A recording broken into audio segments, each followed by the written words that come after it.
So hello everyone, once again welcome back to my new video, and in this video I will try to provide you a few strategies to achieve your desirable band score 7, 8 or 8 plus. So let's start it. But firstly, if you haven't subscribed my channel, then please guys do like, do share and do subscribe. So let's look at the statement, 52 number statement. And one more thing guys, I will provide so many statements on particular my official channel IELTS 9, so please stay tuned with me. So let's get started. Some people say that to solve today's global problems, every nation should have a good relationship with other nations. To what extent do you agree or disagree with this statement? Now guys, देखिए, so okay guys, I am extremely sorry for background noise. तो यहाँ पे मैं आपको बता रही थी कि जैसे कि मैंने पिछले वीडियोस में आप लोगों के साथ प्रेडिक्शन शेयर की थी, वही टॉपिक्स आते हैं जो मैंने आप लोगों के साथ पिछले वीडियोस में बताए. सो अभी टाइम ज्यादा वेस्ट नहीं करते हैं, बट मैं आपको ये बताना चाहूंगी कि आप ध्यान से वीडियो को देखिएगा, इसके सैम्पल आंसर को देखिएगा. जो मिस्टेक्स आपको लगे वो मुझे कॉमेंट में बताइएगा, और जो भी आप अपनी तरफ से इसमें कौन सा आइडिया एड ऑन करना चाहते हैं वो भी कॉमेंट में जरूर मुझे बताइएगा. मैं आप लोगों को रिप्लाई देने की कोशिश करूंगी जो भी आपकी क्वारीज होगी उससे रिलेटेड. सो देखिए गाइज, यहाँ पे ग्लोबल प्रॉब्लम से रिलेटेड बहुत सारे इश्यूज होते हैं और उसमें से एक है ये वाला. तो देखिए, आई मीन रिलेशनशिप वाला है भी. इनमें जो है नेशंस की रिलेशनशिप में बात बतानी है आपको कि जो आजकल ग्लोबल भी अंतर्राष्ट्रीय लेवल पे जो कि इंटरनेशनल लेवल पे प्रॉब्लम्स है, चाहे पोल्यूशन से रिलेटेड हो, चाहे किसी भी बात से रिलेटेड हो, चाइल्ड लेबर से रिलेटेड हो, है ना. तो वहां पे क्या है कि हर एक नेशन को एक दूसरे की मदद करनी चाहिए और अपने आप में अच्छे संबंध बना के रखना चाहिए.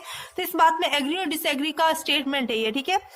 सो in this era of globalisation, many problems of one nation often spill over into other countries and continents. देखो, in this era of globalization, इसकी जगह बहुत सारे लोग क्या लिखते हैं, in this modern era. इस घिसे पिटे वर्ड को आप हटा के न्यू वर्ड्स यूज कीजिए. मॉडर्न ईरा की जगह ग्लोबलाइजेशन, अर्बनाइजेशन, इंडस्ट्रियल ईरा. सो इस तरह के वर्ड यूज कीजिए. अगर आप चाहते कि इस तरह की स्पेसिफिक वीडियो बनाऊं कि आप लोगों के लिए न्यू वर्ड्स की, then please comment me. Many problems of one nation often spill.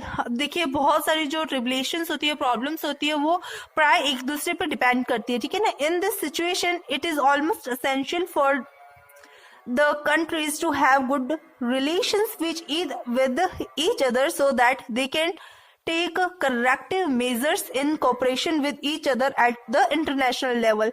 तो क्या है भी ये बहुत ही जरूरी है कि जो देश है उनमें आपस में एक अच्छा गुड बॉन्डिंग होनी चाहिए, सो दैट कि वो एक अच्छे फैसले ले सके किसी भी प्रॉब्लम को इंटरनेशनल लेवल में सॉल्व आउट करने के. देखो, यहाँ पे अपना भी हमने दे दिया, यहाँ पे जो ऑथर है इसका उसने दे दिया कि हाँ सही है, गुड रिलेशनशिप होने चाहिए.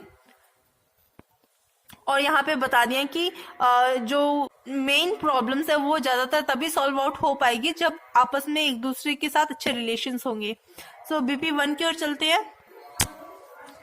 Having a cordial relationship with other countries is highly desirable in resolving issues that affect various nations. For example, we all know that Australia is. अब देखिए गाइस, यहाँ पे फॉर एग्जाम्पल यूज किया. सबसे पहले तो उन्होंने ये कह दिया कि हाँ ठीक है, जो एक दूसरे के साथ कॉर्डियल रिलेशनशिप यानी कि अच्छे गहरे संबंध होंगे तो क्या है भी कंट्री जो है हाईली डिजायरेबल होगी. जो कंट्रीज है अपनी जो इश्यूज है उनको अच्छी तरह से सॉल्व कर सकती है, बहुत ही अच्छे तरीके से. तो यहाँ पे फॉर एग्जाम्पल देखिए, we all know that Australia is severely affected by ozone depletion, but research indicated that most activities of chlorofluorocarbon emission take place in the USA. Now Australia can influence USA to find a solution to prevent ozone depletion only if they have good relationship with each other. अब देखिए यहाँ पे क्या लिखा है, we all know that देखो भी Australia जो है वो अफेक्टेड हुआ था ओजोन डिप्लीटेशन से, बट जो उसका रिसर्च हुआ था उसने बताया कि क्लोरोफ्लोरो जो है अब यूएसए में भी हो चुका है, यूएसए में भी उसका जगह हो चुका है, मतलब इफेक्ट होने शुरू हो चुके ओजोन लेयर के यूएसए में भी. तो अब अगर ऑस्ट्रेलिया जो है यूएसए को प्रभावित कर सकता है किस मामले में, अगर वो कुछ सॉल्यूशन अपने जो उन्होंने सॉल्यूशन को अपनाया वो अगर यूएसए को बताए तो ठीक है ना, ये तभी पॉसिबल हो सकता है जब उनके अंदर अच्छे गहरे संबंध हो तो। Now secondly, this helps country to develop an international network where they can police antisocial elements and prevent terrorism from becoming a multinational corporation. For example, cordial relationship between USA, Pakistan, Afghanistan, India, etc. could mean that the problem of cross-border terrorism can be curbed and the world would be saved from attacks such as one of the World Trade Center at Mumbai. अब देखो यहाँ पे second problem भी इन्होंने बता दी है कि जो आजकल टेररिज्म का प्रॉब्लम है, अगर सारे कंट्री एक दूसरे के साथ अच्छे रिलेशनशिप रखें और एक दूसरे को सपोर्ट करें तो इससे क्या है कि जो बॉर्डर क्रॉस करने वाली प्रॉब्लम आजकल बहुत बड़ा इश्यू है, पाकिस्तान की ओर से आ रहा है, कभी अफगानिस्तान की ओर से आ रहा है इंडिया को, तो क्या उसमें ये सॉल्व आउट हो सकती है प्रॉब्लम अगर सारे नेशन एक दूसरे का सपोर्ट करें तो। ऑन द अदर हैंड या फिर आप यूज कर सकते हो मूविंग फर्दर, मूविंग अहेड या फिर abstract from this. Some controversialists argue that developing relationship with other countries to solve problem is not a useful step. अब देखिए कुछ जो इसके उलट विचार वाले हैं, इसके आप बोल सकते हैं अगेंस्ट स्टेटमेंट के अगेंस्ट जो विचार वाले व्यक्ति है वो क्या बोल रहे हैं कि एक कंट्री का एक दूसरे को सहयोग करने की यूजफुल स्टेप नहीं होगा। फर्स्ट उनके क्या करना, अब देखो इस किस रीजन से उन्होंने कहा, अब देखो first they see that it is a time consuming process where the affected countries may have suffered a lot if they entirely depend to other countries. Second, they also say that rather than relying on others, each country should be independent and efficient enough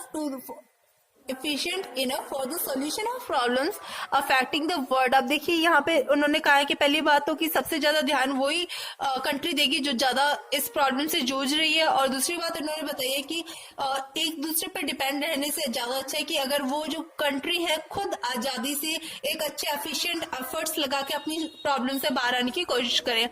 अब देखिए conclusion जिनको आप बोल सकते हो कि final जो हमारा पैराग्राफ होता है फाइनली आप लिख दीजिए या टू रिकैप्चुलेट या फिर टू कंक्लूड कुछ भी लिख दीजिए आप जैसा वर्ड यूज करते हो।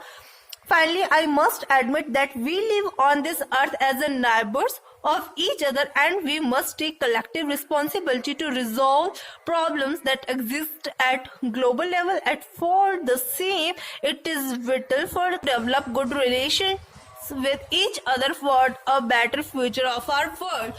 तो देखिए गाइज ये स्टेटमेंट का मैंने आपको जो इस बुक में सैंपल आंसर वो देने की कोशिश की। इससे अलग आइडियाज अगर आपके पास है तो मुझे कमेंट कीजिएगा, आपको कमेंट में पिन करूंगी और आपको और भी ज्यादा सजेशन देने की कोशिश करूंगी। So thank you for watching this video. मिलते हैं नेक्स्ट वीडियो में। Till then like, share and subscribe and best of luck for all students who have their examination on next dates. Bye bye.